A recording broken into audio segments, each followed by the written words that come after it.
George Parr, you are an investment banker. I am, yes. Yes. And as such, you have your fingers right on the pulse of the financial market. Yeah, very much so, yes. And during the summer, there's been a great deal of turbulence and volatility in the market, yes. Tremendous, yes, tremendous. Yes, and what is caused that? Well, you have to remember two things about the markets. One is that they are made up of very sharp and sophisticated people who, these are the greatest brains in the world. And the second thing you have to remember is that the financial markets, to use the common phrase, are driven by sentiment. What does that mean? What does that mean? Well, things, let's say, are just going along as normal in the market, and then suddenly, out of the blue, one of these very sharp and sophisticated people says, "My God, something awful's going to happen!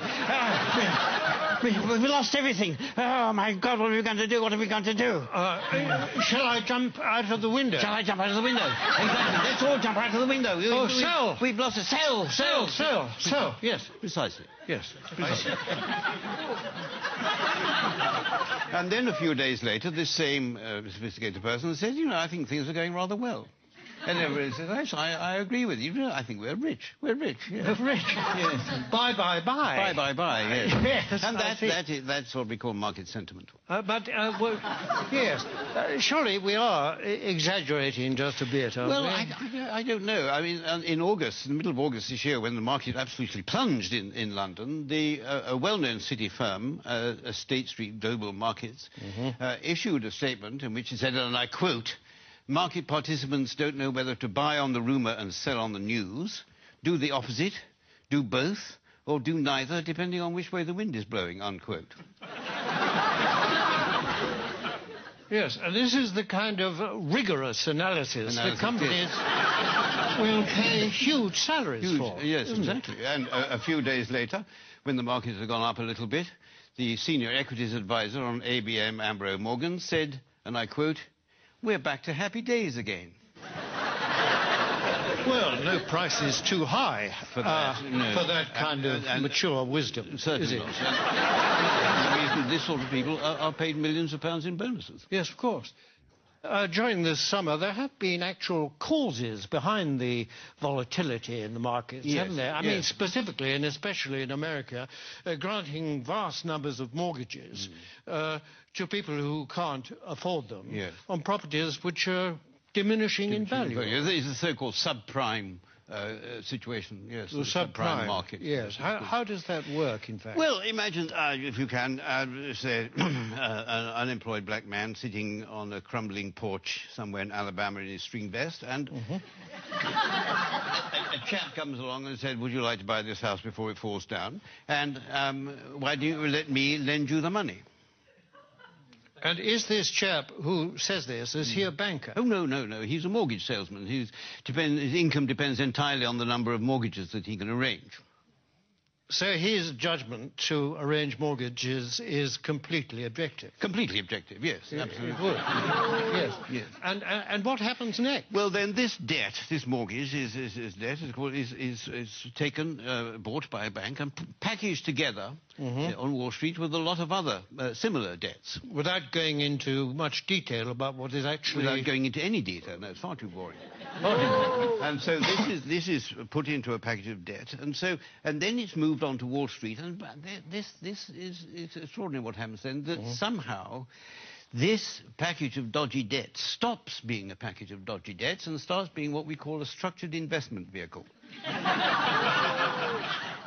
An SIV? An SIV, exactly, yes. Yes, I see. And then someone like you comes along and buys it. I buy it, yes, and then I will ring up, I don't know, somebody in Tokyo and say, "Look, I've got this package, do you want to buy it?" And they say, "What's in it?" And I say, "I haven't got the faintest idea." And they say, "How much do you want for it?" And I say, $100 million. And then they say, "Fine, that's it." And that's the market. And presumably this package, I mean, that kind of thing can happen several times to the same package. Possibly, yes. And every time it does, of course, then you, or someone like you, will get a fee and a markup. And a profit, yes. And so well, you can't expect us to do it for nothing. It's hard work. In view of the fact that in these packages there's a lot of dodgy debt, what is it about it that attracts the financial, risk takers? Yeah, well, because these hedge funds, as they're called, which specialize in these debts, they all have very good names. You mean they're responsible companies? No, I don't. It's nothing to do with their reputation. They have actually very, very good names. The names they think up for them are very good. I'll give you an example. There's a very well-known American Wall Street firm called Bear Stearns, who have two of these hedge funds which specialize in these mortgage debts.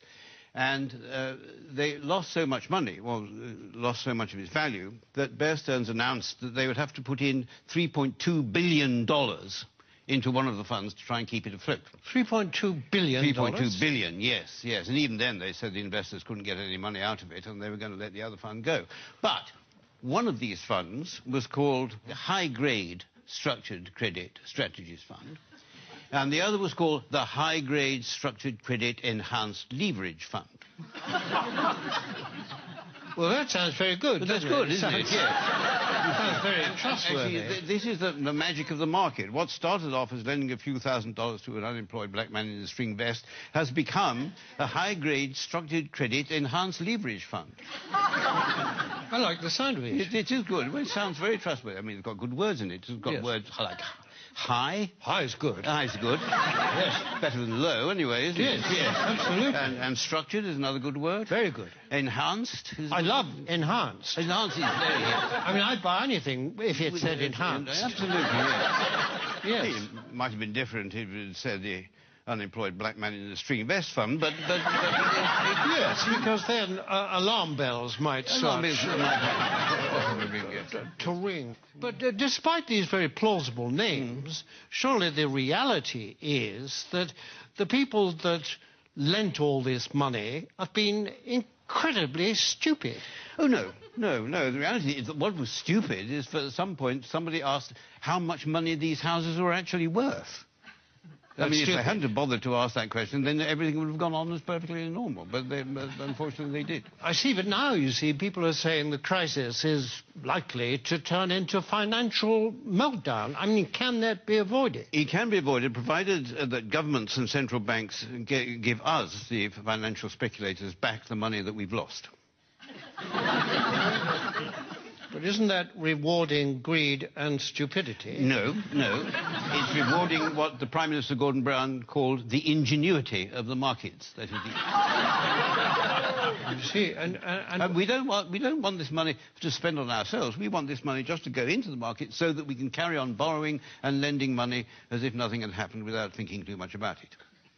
Yes, but if the worst came to the worst and you didn't get this money, what then? Well, then there'd be another market crash, and then I would say to you what people like me always say, that it's not us that will suffer, it's your pension fund. Thank you very much, George Parr. It's a pleasure.